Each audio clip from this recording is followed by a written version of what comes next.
Chapter 12. Please be home, please be home, please be home, Sage thought as she rang the bell for the third time. To her great relief, the door swung open. There stood Genevieve.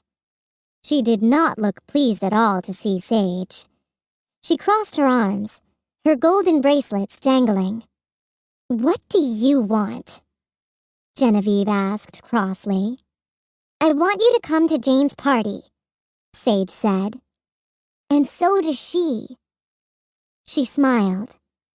She suddenly felt much better just standing next to Genevieve. Genevieve's eyes lit up for a brief moment, but then she frowned. "Well, I don't," she retorted, starting to close the door. Sage stuck out her foot to hold it open. Genevieve looked very annoyed.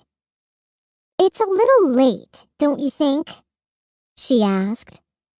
"It was a mistake," explained Sage. Genevieve laughed bitterly. "Don't you get it? I'm never invited to anything. For some crazy reason, everyone thinks I'm mean. And here's the funny part. I'm not even sure how that started. I'm not mean at all," she explained. "Maybe girls are jealous that I live in this big house, or because I have fancy clothes. I don't know. But somehow the rumor got started that I'm mean. And I'm not," Genevieve repeated. Her shoulders sagged.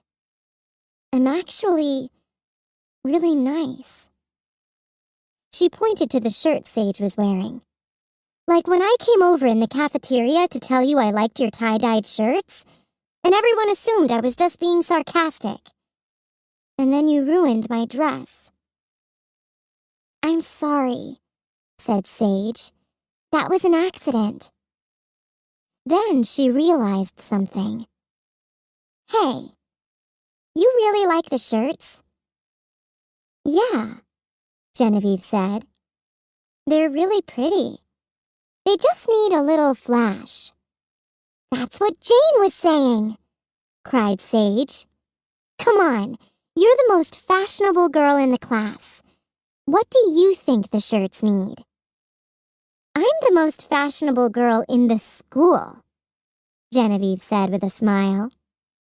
She studied the shirt.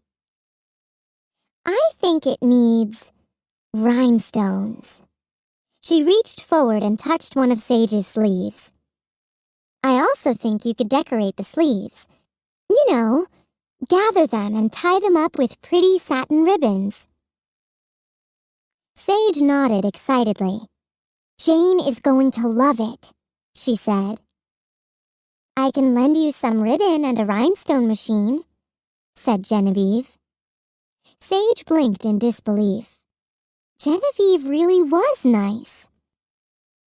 "Actually," said Sage, "I was hoping you could bring them to the party, to show everyone how to use them." Genevieve paused for a moment. She bit her lip, sucked in her cheeks, and crossed her arms. "You wish people would realize that you really are a nice person," guessed Sage. Oh, how she could have used her mind-reading skill just then. "Then you would be invited to birthday parties, like Jane's." Genevieve looked embarrassed. Sage jumped as a zap of electric current raced down her spine.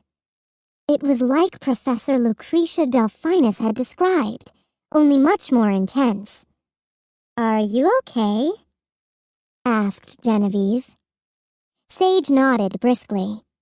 She did her best to collect herself and said, "I can't think of anything nicer than helping someone out at their birthday party." Genevieve still didn't look convinced.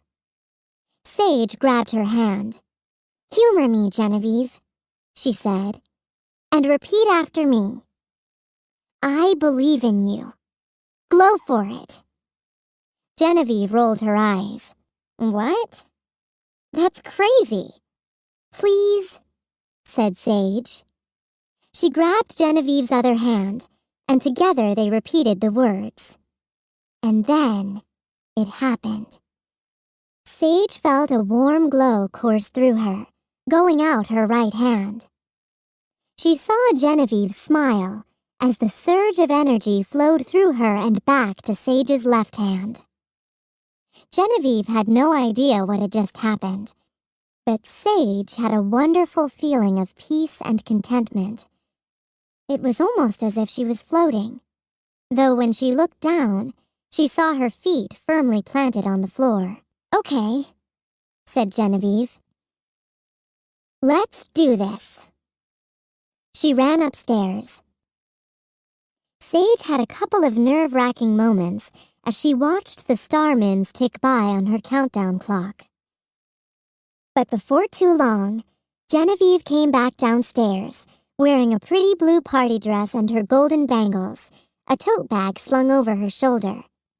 "I've got everything we need," she said. "Let's go." They got back to Jane's house quickly. Genevieve suddenly grew shy as they pushed open the gate and walked to the backyard. Sage couldn't really blame her for feeling self-conscious, as all eyes turned to her and the party grew quiet.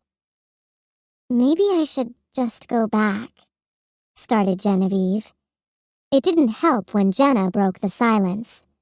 "Well, look who's here," she said. "Ms. Meanie herself." But then Jane pushed forward, looking a little worried. "Hi, Genevieve," she said. "I'm glad you came to my party." Genevieve bit her lip nervously. "Thanks for inviting me," she said. "I'm sorry I don't have a present, but I did bring these." She pulled out the rhinestone machine, containers full of sparkling stones and thin satiny ribbons in every color of the rainbow. She grabbed an almost dry t-shirt, and with a few lengths of ribbon and some artfully placed rhinestones, she transformed it from cute to completely dazzling. "I want to do that," Madison cried. Soon all the girls were clamoring for Genevieve's help. Even Jenna wanted to try it. Jane smiled at Sage. "Wow, that's exactly what I was hoping for." Tessa walked over, a glass of lemonade in her hand. She had a funny grin on her face. "This stuff is good," she said. She hiccuped. "But the clock is still ticking. You are almost out of time." She giggled. "Out of time," she repeated. Sage stared at Tessa. What was wrong with her? Then she looked at her countdown clock. 2 starmins to go. And counting. Her heart sank. Tessa was right. Time had run out for her.